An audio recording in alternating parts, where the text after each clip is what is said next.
First of all, I would like to thank the organizers for giving me an opportunity to be here for making this presentation.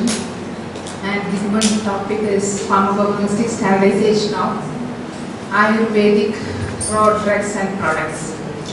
Actually, it is given as Ayurvedic product. Before going directly into product, I put it as raw materials and also products. So, standardization of herbal drugs for global competitiveness. First, we have to standardize raw materials. In the morning session, I heard that everything is related to clinical aspect, everything. Now we are coming to the Ayurvedic medicine and the raw material used for the preparation of that. First, we are standardizing the raw material by authentication. That means first we have to authenticate the material, the base material. That is through physicochemical properties and also their storage conditions. Second is the process and product. These are the three steps of standardization. Raw material used for preparation of Ayurvedic medicine, in which plant origin is 80%, mineral is 5%, and animal origin almost 15%. And as far as the standardization part concerned, standardization of a plant drug mainly starts from the authentication. That means if you gets a Tinospora cordifolia, that means Samarga, how will you identify it? For a botanical point of view, that means taxonomy is the science for identification of a raw material or plant. For that, you have to get the flower or fruit, seed, etc. But in the case of Ayurvedic medicine, we used to get in pieces or cut from stalks or root, bark, etc. So taxonomy will not work that much for the identification of raw material used for the Ayurvedic medicine. Even then we will conclude it as an authentication. Later on I will explain the details. Then what is the foreign matter? If you are using a flower, the pedicel, leaf part, stem, everything is foreign material.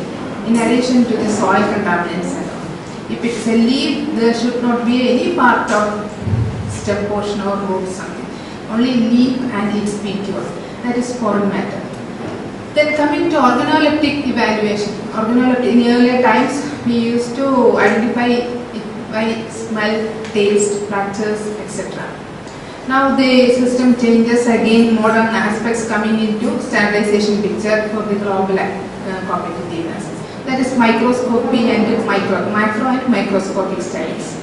Then coming to chemistry part, that means whether it containing volatile, then ash value, extractive value, chromatographic profiles, whether it containing any marker compounds, and then to this whether it containing any heavy metal contamination, microbial load, pesticide, etc. Altogether comes as standardization of raw material. Why this study? Because there are so many confusion in the identity of products and their source plant. Then next one is rampant practice of substitution and adulteration of raw material. And third one is regional variation in the selection of product source plants. And fourth one, mushrooming of Ayurvedic industry leading to scarcity of genuine herbs and lack of device for floor level checking of genuine medicinal plant and lack of quality standards of products at industry level.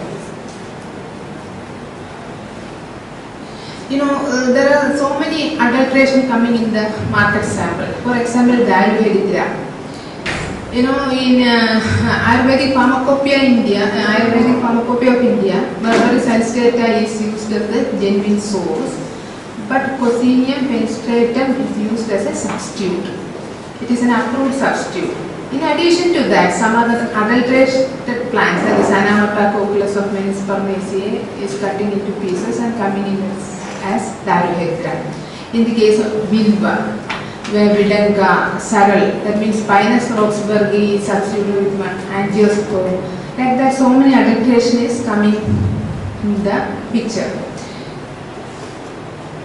Then, what is the need of herbal standardization? Standardization of well-defined, consistent quality are needed for the reliable clinical trial.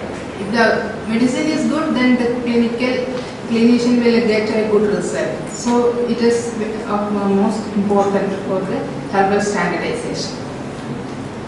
And you know, so many other ingredients are also for the preparation of medicine. That is animal origin products. That means milk, curd, corns, bile of ox, tooth of camel. So many listed here. These are some of the examples of animal and mineral origin. Then coming to metal and minerals. That means mercury, sulfur, lead oxide, like so many things are also using. And when coming into the plant-based raw material, there are stem barks, seeds, stamens, flowers, whole plant, rhizomes, leaves, fruits, etc. are using as raw material. And also derived products, that means gums, resin, oleoresin, everything is also using as raw material. In Indian systems of medicine, 36% trees are using as raw material, and the least one is the climbing, that means climber, woody climber, that is only 5%. And also when plant part used in ISF is most 29% of root is using as herbal medicine, and flower 10%, and seeds 5%, wood 3%, etc. Then coming to the standardization part. There are strategy evolved for standardization is first taxonomy. I told you know, for any preparation of a standard, first you have to collect the plant with the flower, fruit, etc.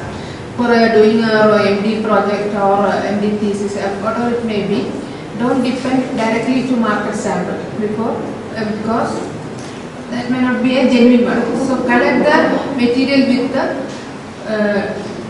collect and taxonomically identified before doing a study. Then next step is anatomical standardization and phytochemical standardization. First one is taxonomy. You know, this plants contain fruit, everything. This is the typical example of Tinospora cordifolia. The leaf is corded shape, and the section shows a chakra lakshana and all. This first collection identification is the first step. It should be in right species, right season, and right time. Collection and process involved collection documentation of the field data, voucher specimen, etc., chopping and all. Then if it is a leaf specimen, you have to do the stomatal type, etc. for identification. Then leaf clearing, that means veinlet identifications. Cross sections. This is the cross section of Digitalis purpurea. You can see the trichomes, detailed structures, etc. Then for bark and other, you have to use some mechanical device for taking sections. That is plant microtome. Different types of microtomes are used for taking sections. Then with the help of histochemical stains, you can identify or select distinguishing features for identification. And these dark color structures showing the starch grains. Sesame oil indicates the fixed oil. This blue color is oil, which is stained with the Sudan flag. And powder characters also gives good identification key. That is, this is a Cassia tora seed section, and this is a powder characters. All these are characteristic to that particular species. If it is a leaf, you can use the cross sections, leaf pairing, epidermal structures, cross section of lamina, then powder characters. If it is a bark portion, you can identify the organoleptic, these dot-like structures. Then these red colors, stone cells, then crystals. These are all starch and large starch grains, type of crystals. These are specific for this Malaina bark, Gambari. Then coming to hardwood, that means asana. Asana you will get in the form of a chips or plates. So how will you identify whether it is a genuine asana? Means you take the sections, you get a particular banding pattern and ordered peaks, starch grains. Then this is the genuine udar. Pylori agarose. If it is a genuine one, you will get a mycelium, fungal mycelium and resinous masses in the medullary way. Like it goes, Acacia catechu. Genuine catechu is adulterated with the rain tree, that is which is found in roadside. If it is a genuine one, you will get a tannin deposition in the vessels. This is genuine Dakta Chandana without any stain. The sections with the red tannins. Sandalam album. Sandalam album will get different types. That means immature one, extracted one, and also sprayed one.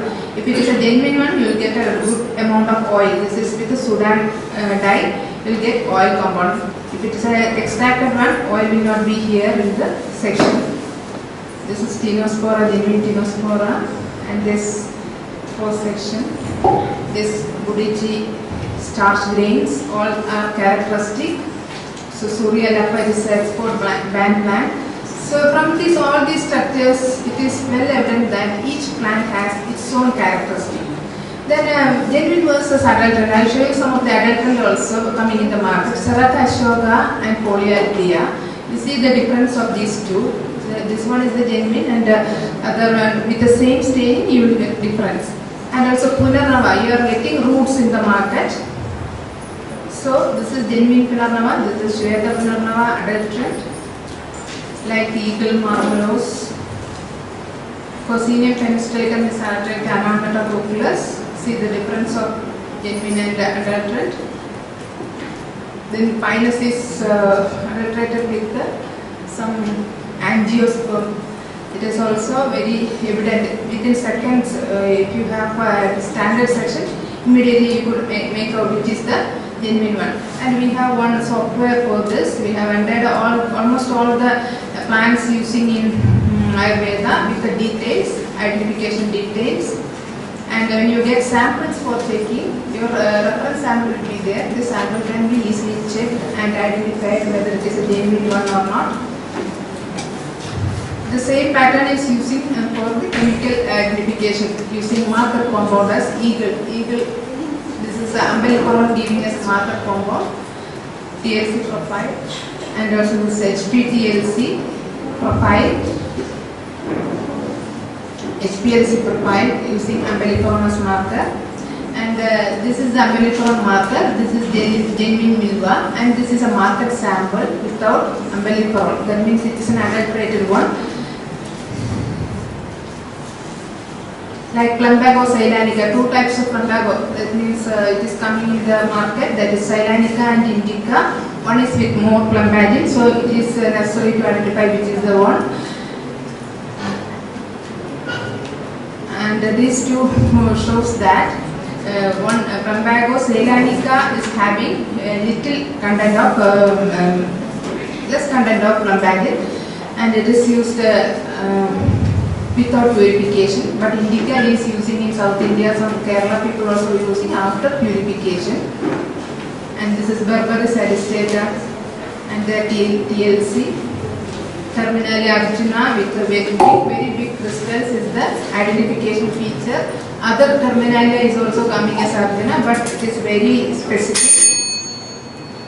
I'll skip some of the slides. And this is Ashoka and market survey shows that around 6 samples coming as adulterant. One by one I'll show you. This is the genuine one. These are all adulterant from the market sample.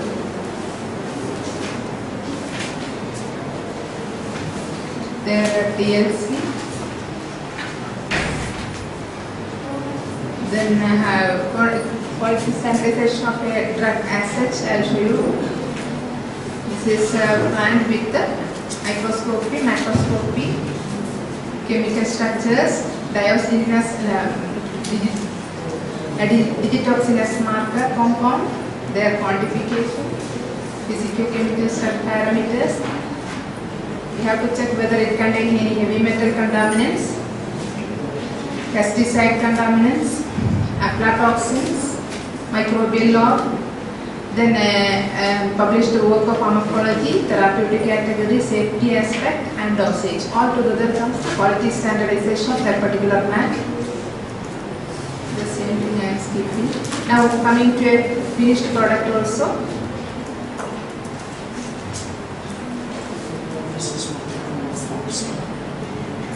This is Padolabicwala Churna. It contains 8 ingredients. Their identification, SOP preparation, then purpose powder, then pharmacognostic details, their comparative chemical. First 3 is the finished product and the remaining is the ingredient TLC, chloroform extract, then methanolic extract, and this is total methanolic extract of churna or finished product, and their physicochemical parameters, microbial role, heavy metal contamination. Then stability studies. To study the stability, we used to keep it in a polythene bag and get it as a real-time condition. After that, we check all the physicochemical and microbial load and also HPTLC. It is found that after 1 year, the plant is showing the same profile. The product found to be stable at real-time condition after 1 year. And also marker-based identification from the finished product. We were able to quantify the gallic acid, and it is 0.75 to 76, and this is marker-based identification of finished product. This is extended to Chanoprasha using gallic acid as marker compound, and also this is 3 batch showing stability. So, in conclusion, efficient standardization quality control of multi-herbal formulation can be achieved by adopting 6-point protocol consisting of standardization or authentication of ingredient, SOP development for manufacturing process of formulation, PPP based screening coupled with residual analysis of formulation, stability studies, efficacy and safety. Thank you.